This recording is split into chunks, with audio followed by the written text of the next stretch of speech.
Hi, I'm Jason Miller from ForeFlight. In this video, I want to show you a few of the new features in ForeFlight Mobile 3.7. This is a big update, so there's a good bit to check out.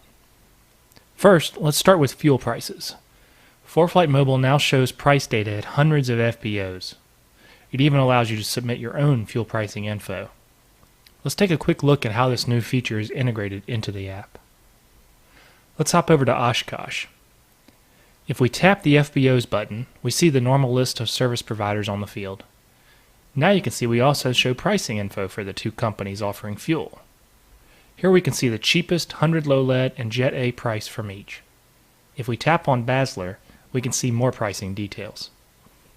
So, as of last Friday, we would save 15 cents per gallon on 100 low lead if we pumped it ourselves. Let's say I just bought fuel here and found the price had changed this week. Just tap the Update Prices button and type in the new price. No need to even type in the decimal point. ForeFlight Mobile figures that out for you. So we type in 417 and leave the other prices blank. The ForeFlight system will ignore any empty prices. Hit Submit and your update is sent to ForeFlight. We review price submissions before making them public to other users, but keep in mind none of these prices can be guaranteed to be accurate. Always call ahead if you need to confirm a price. Now we've seen how to look at prices at one airport. Let's check them out on the map.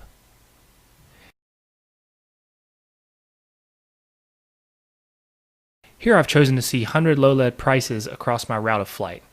If I was going to Oshkosh from Charlotte and wanted to make a fuel stop around the midway point, this is a great place to figure out options.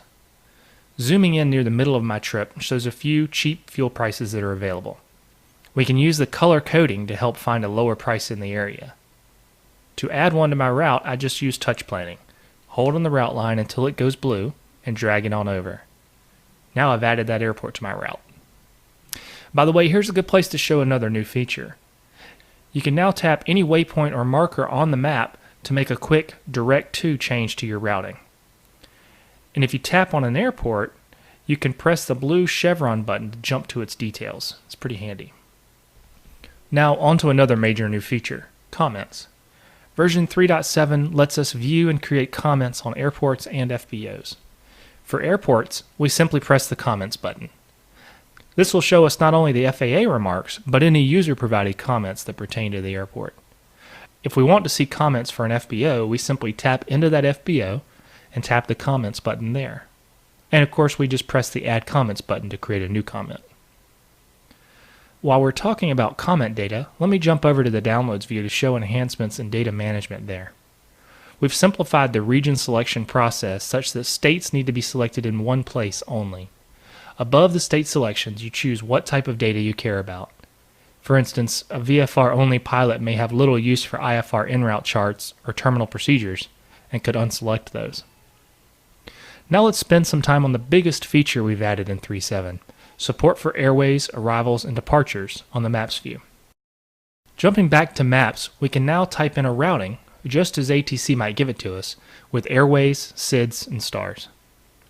I'll swap over to viewing IFR low en route charts so we can see the airways on the map.